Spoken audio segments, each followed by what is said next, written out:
Hello everyone, this is Mrs. Stone and this is the tutorial for writing your geography paragraph for your research paper. Hopefully you've got your wonderful home teacher sitting right there next to you and we can go through this together so everybody is on the same page. First of all, I want to talk about this is my thesis statement. You have your thesis statement written. We are only going to be using the thesis statement at school because the thesis statement goes in your introductory paragraph. You are actually writing your second paragraph starting today. You're going to be writing your geography paragraph. So the three paragraphs that go in the body of your paper, you're going to take care of at home, and hopefully we're going to be able to write the introductory paragraph and the concluding paragraph at school. You might have to tweak it at home, but we're going to write the main bulk of it at school.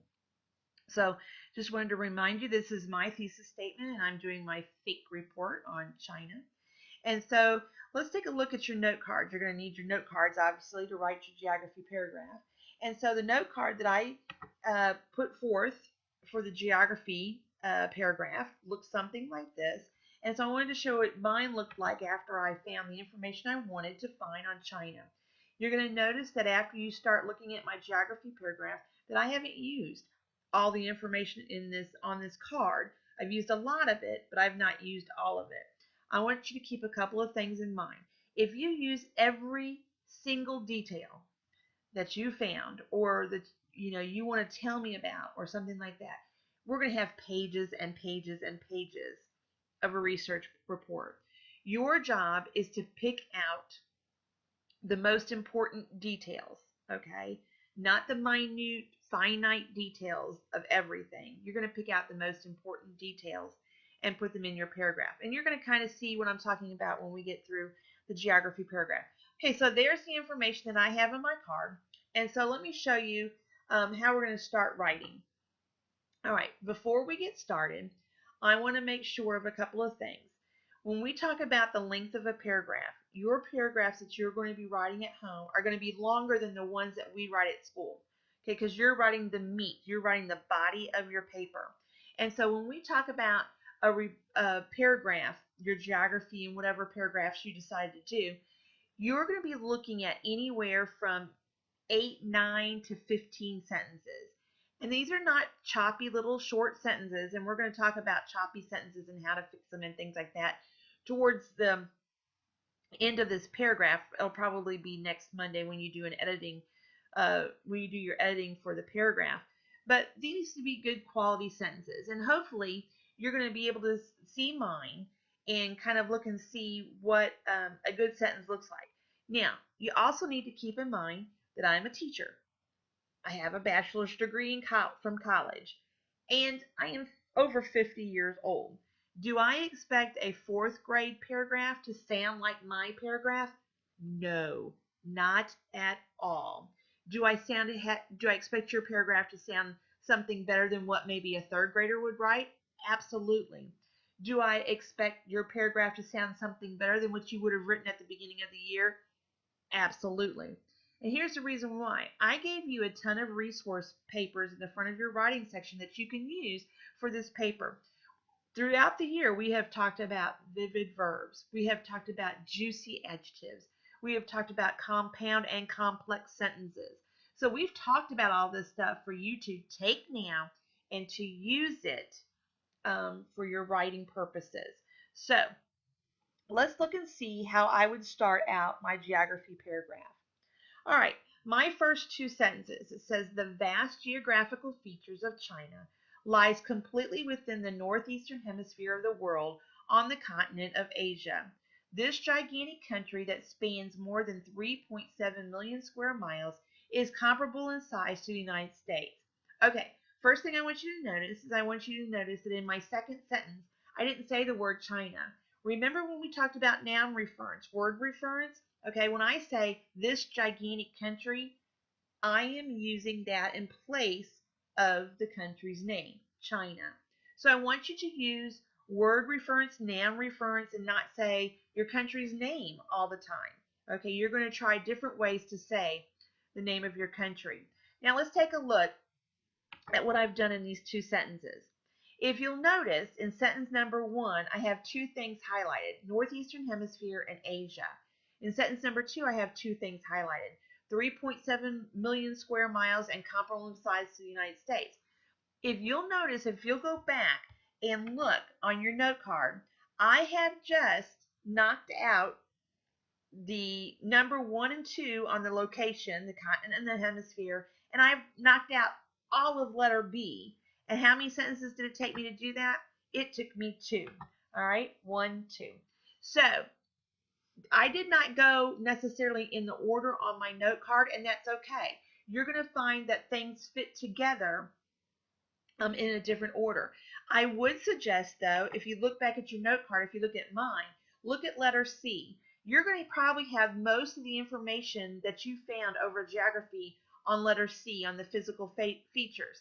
That does need to stay last. I think you can go ahead and mix A and B around however you like it, but C needs to stay in that order. So what I've done is I have covered a lot of A and B, well, a lot of A and all of B in those first two sentences. I put them together, I made compound or complex sentences, and was able to get all the information in that I needed. All right, if I go and look at the next two sentences, although China is bordered by 14 countries, the most notable neighbors are Russia, India, North Korea, Afghanistan, and Japan, which lies across the Sea of Japan. Its largest bordering body of water is the Pacific Ocean, which forms China's eastern border. If you go back up to my note card, okay, you will see that I just knocked out number 3 on letter A. I took care of the countries and I took care of the water.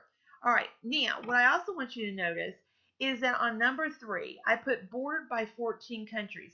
That is a lot of countries. So what I did is I picked out probably the ones most well known, because if I were to list all 14 countries, it is going to sound just like a list, and we are trying to avoid it sounding like a list.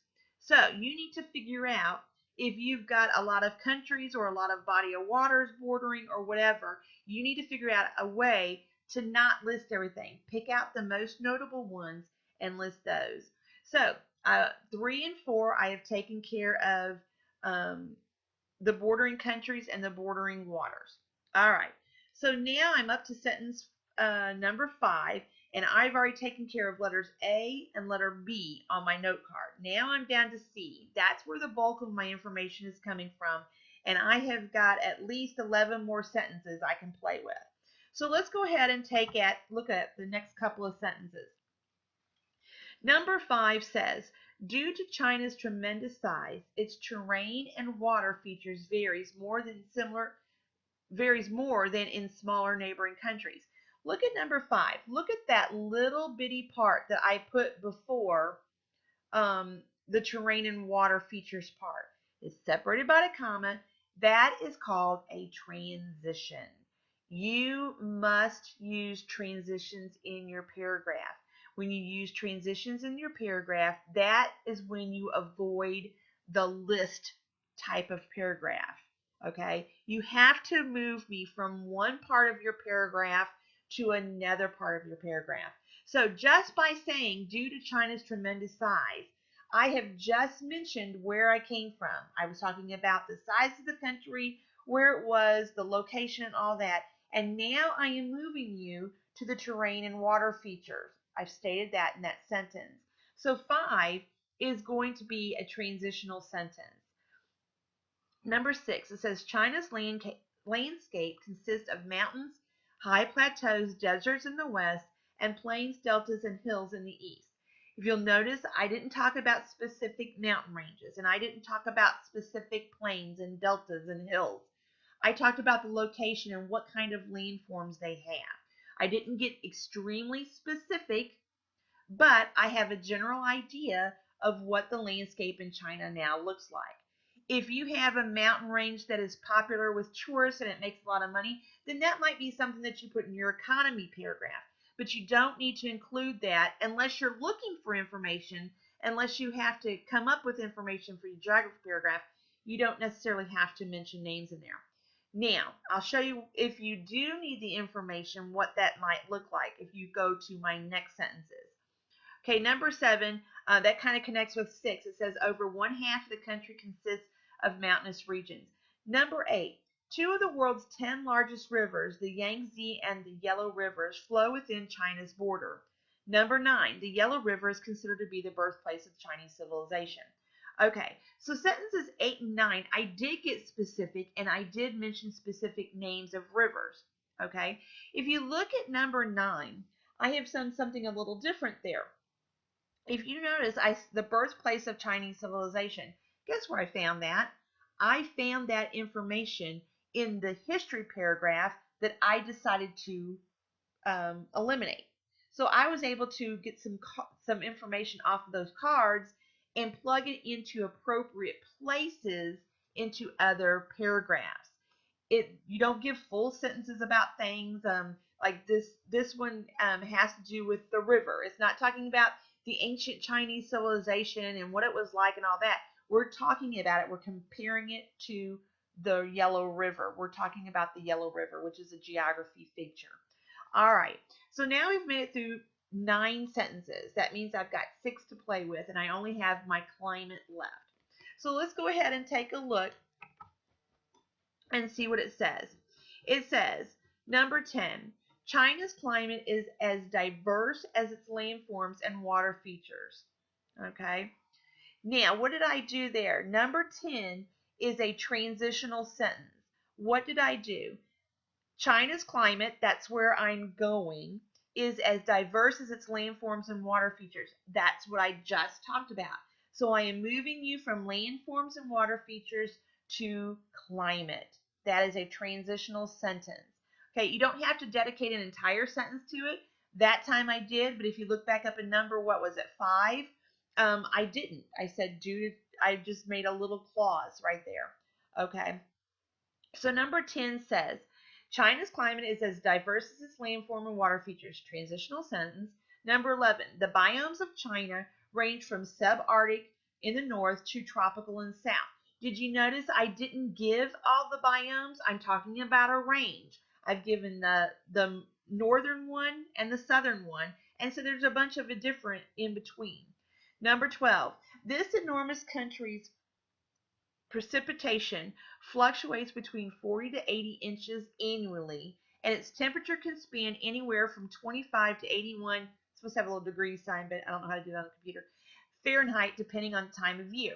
All right, so climate. We've talked about, in science, we've talked about biomes, and remember, climate is based on daily weather over a period of time.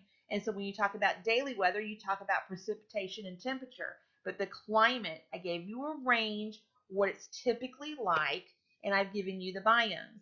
So that right there sums up what I want to tell you about China. I'm not real specific. I don't give you like specific cities and how much the rainfall is. I give you a general basic idea of what the climate is like in China. All right. Now let's go ahead and move on to the last sentence. All right. This is probably the most important sentences that I'm going to look for besides the thesis. Okay. These are called transitional sentences between paragraphs. Now, you notice I have put this in blue. You can do one of two things with this. A transitional sentence can go on the end of one paragraph and it leads you to the following paragraph, or it can go at the beginning of like the second paragraph.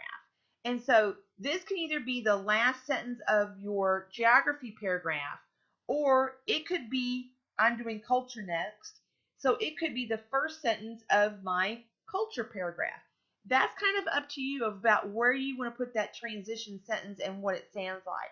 So in my case, I wrote a transition sentence that says, just as China's geographical features differ from place to place, its captivating culture tends to change too. I have just moved you from geography paragraph. What's my next paragraph going to be about? It's going to be about culture. So I'm going to be looking for transition sentences within the paragraph, but also between the paragraphs. Okay, I'm about ready to run out of time, and I think I've pretty much covered everything. So I just want to say, if you don't understand, ask me, shoot me an email, and I hope that you understood